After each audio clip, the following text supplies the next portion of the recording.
For this linoleum block project, a really great way to start is by creating a collage of the images that you're thinking about. You can find a lot of these images with a quick Google search. You can just cut these pieces out and just glue them down with a bit of a glue stick or even just some tape. After you've created your collage, what you'll do is get a piece of tracing paper and lay it down on top. And notice that I've created a border around the collage area that shows the size of this plate. It's just a little bit off, but it is not an 8.5 by 11 plate. That's the size of the paper, but the plate itself, the linoleum block itself, is just a little bit smaller. What I'm going to do is place a sheet of tracing paper on top, and then I'm going to use a pencil. This is a number 2 pencil, so you definitely want to use either number 2 or softer graphite. You can go ahead and just start tracing around the image area.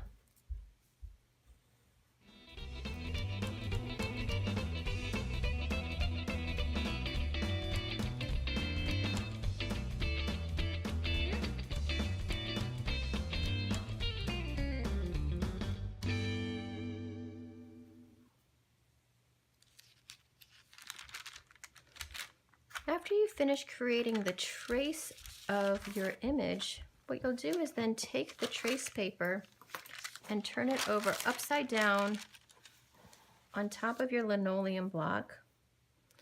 Line it up so it's in the right spot. And what you'll do is use a tool like a bone folder, or if you don't have a bone folder, you can use the back of like a metal spoon or a butter knife, some sort of a strong material that can transfer the graphite to the linoleum block. And you'll see that transfers fairly nicely. I'll do a larger area here so you can see how that looks.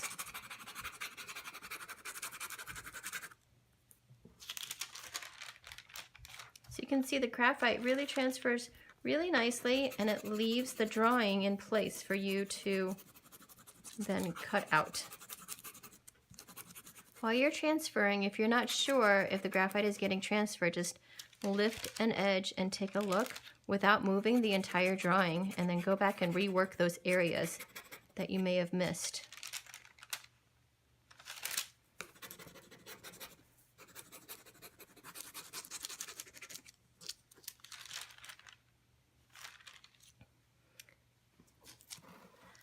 All right, once you have the transfer complete, what you want to do is, well, first of all, I do want to mention that if you want to work on a stained surface so that you can see your cutting, you would do that first before you do the transfer. I didn't do it because it can be a little bit hard to see in a video, the transfer method, but you can still see it after it's been stained, and then you can transfer the graphite on top of that stain and then start cutting.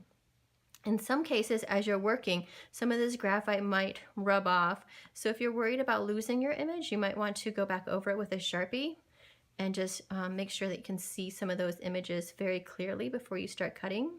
And then one other thing that I like to do sometimes, just to keep it clear in my mind what I'm cutting and what stays put, is sometimes I'll put these X's that reminds me, okay, this part I'm cutting away, this part I'm cutting away, these parts I'm cutting away, and these parts I'm leaving behind. So it's just sort of a reminder to tell me where to cut and what to leave behind. In this way, with this transfer method, you'll notice that the type is already backwards, so you'll cut as you see it on the block, and when you print, it prints back forward again. So that's why if you use a trace paper transfer method like this, you don't have to worry about reversing your image. You draw it exactly like you see it, and this is the image that's going to print. What I have in my hand is a lino cutting tool, and I want you to notice that when you shake it, what you're hearing are the cutting tips that are inside this handle. So this is such a great design. What you can do is just unscrew the back of the handle, and it's a storage container for all of those cutting tips that you'll need for cutting your linoleum. We'll screw this back on, and I do want to point out, when you pour out these cutting tips, to be very careful. Now, there are two different sides to a cutting tip. One side you'll see, in some cases, depending on the manufacturer, there might be some engraved writing, and this is sort of a soft, smooth side. This part is not sharp, but the other end is a sharp cutting tip. So please be very careful not to cut yourself when you're handling these sharp tips. Now these ship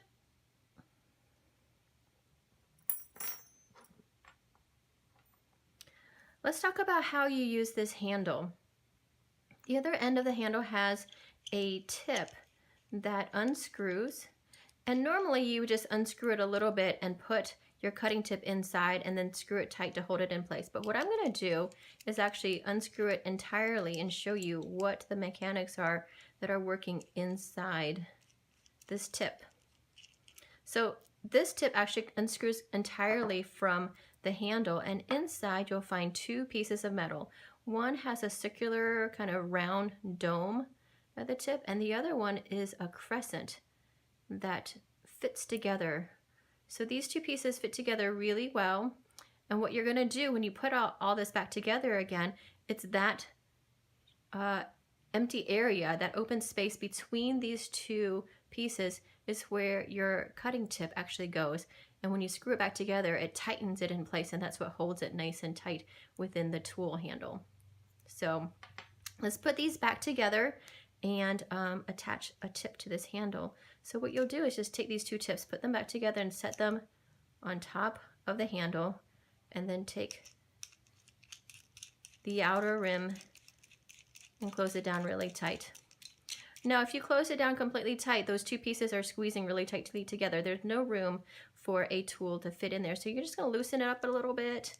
And let's see, I'll go with this number 5. And you're going to tuck it in there again so that it fits between the two pieces. And when you screw it down, it clamps it tight really nice and tightly. And then the tool should not wibble or wobble. It should be nice and straight and be held sturdy in that handle. Now let's talk a little bit about the actual cutting tips.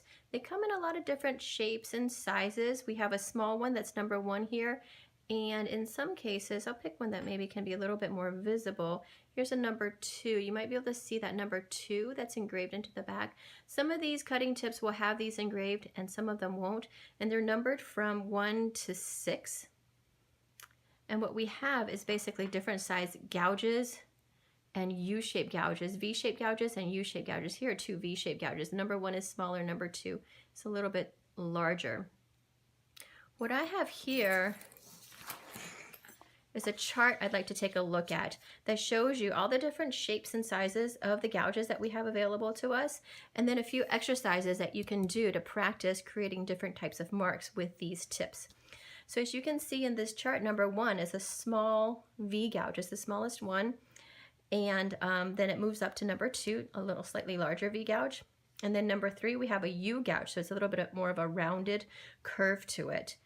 And then number 4 is, it's kind of like the U gouge, but it has a flattened bottom. And this is really great for clearing out large areas. And then number 5 is also great for clearing out large areas. It's a nice, large, rounded U gouge.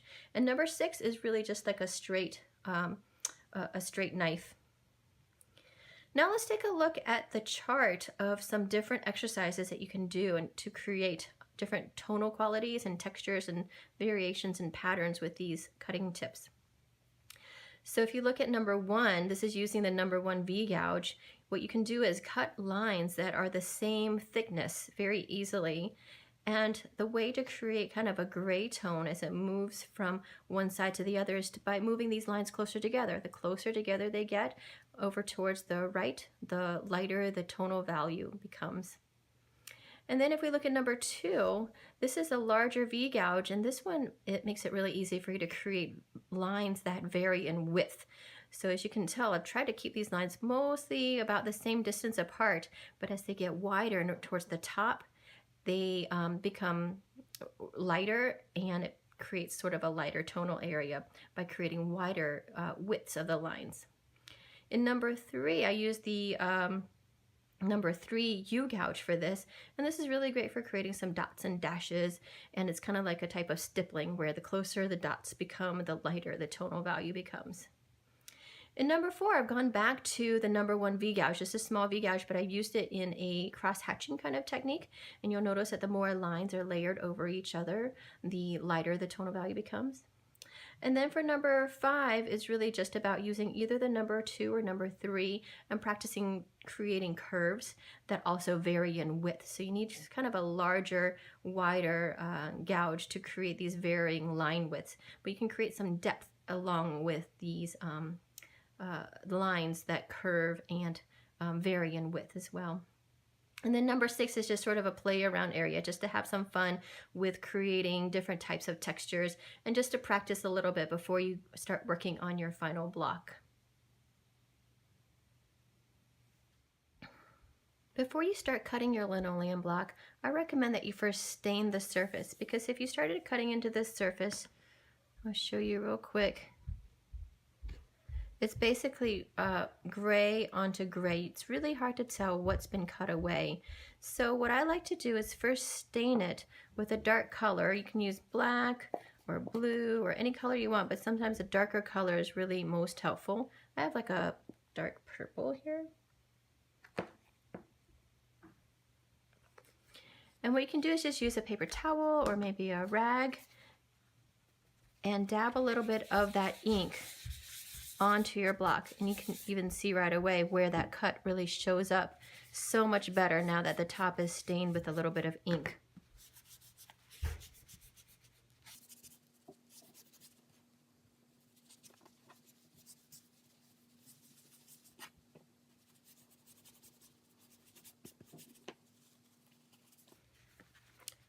Now I want you to notice that there's some areas that are really inked up, and you just want to wipe all of that away. You don't want it to be an inked surface, but just a stained surface.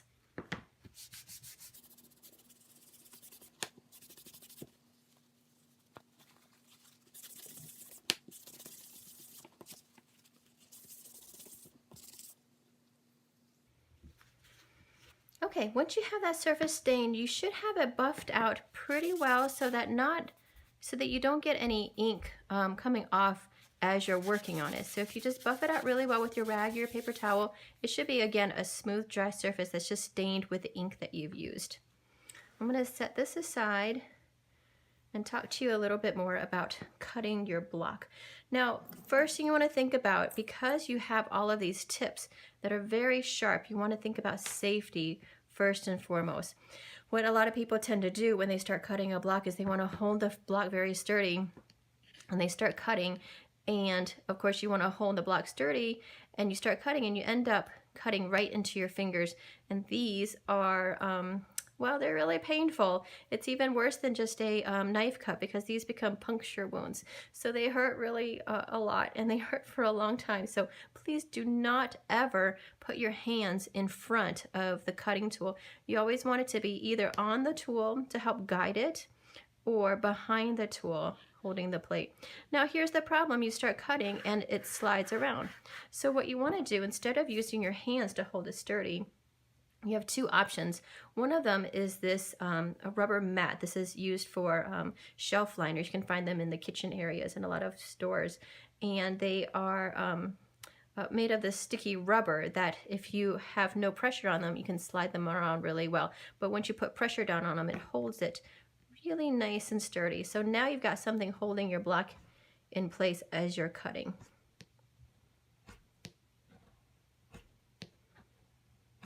The nice thing about the rubber mat is that you can really turn it in any direction that you're working in as you work.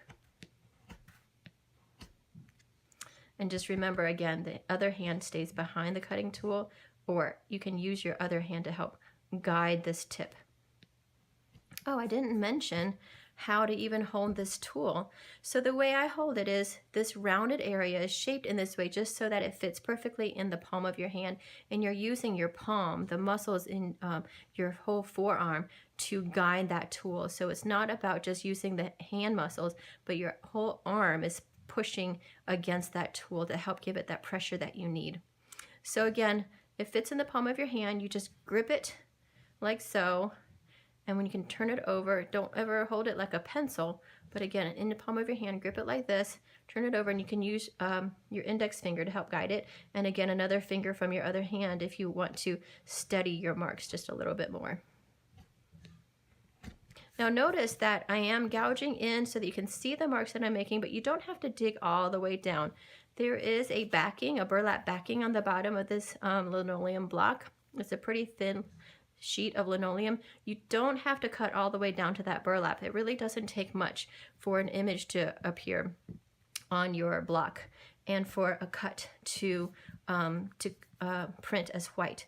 A reminder here, one of the reasons this is very helpful to have a stain while you're cutting is that what you remove doesn't get inked and doesn't get printed. So what you see is white on here is actually going to be white in the print.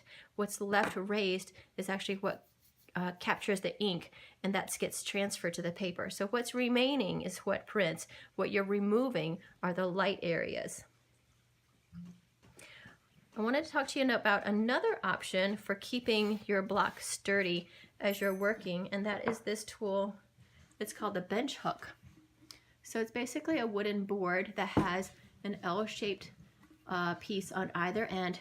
One side basically hooks underneath your table, on the edge of your table, and the other side is your work surface.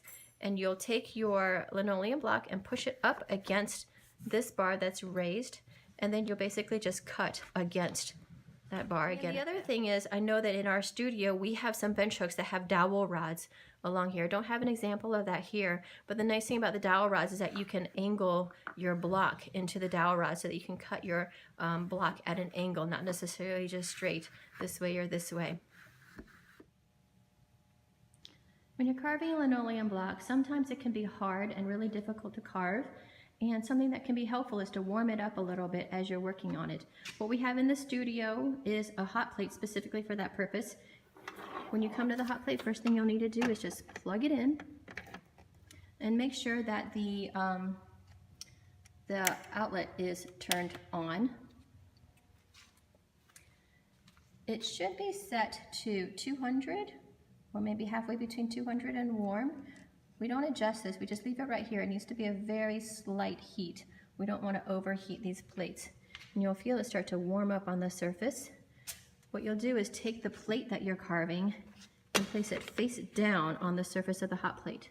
And just let it rest a little while it warms up the linoleum. I would usually leave it for about 30 seconds to a minute. And once you're done, take it off and go back to carve it, and you'll feel it feeling much softer and easier to carve. Now you can leave this hot plate on when you're working in here, but when you're finished, make sure to always unplug it before you leave. Now if you're working on your block and you don't have access to the studio or to a hot plate, another good option is to use just a simple hair dryer. You just blow the hair dryer on the surface of the linoleum until it warms it up, and it's handy to just keep one close by while you're working so that you can keep warming up the plate as you work. Another good way to warm up your linoleum block as you're working on it is to use your desk lamp.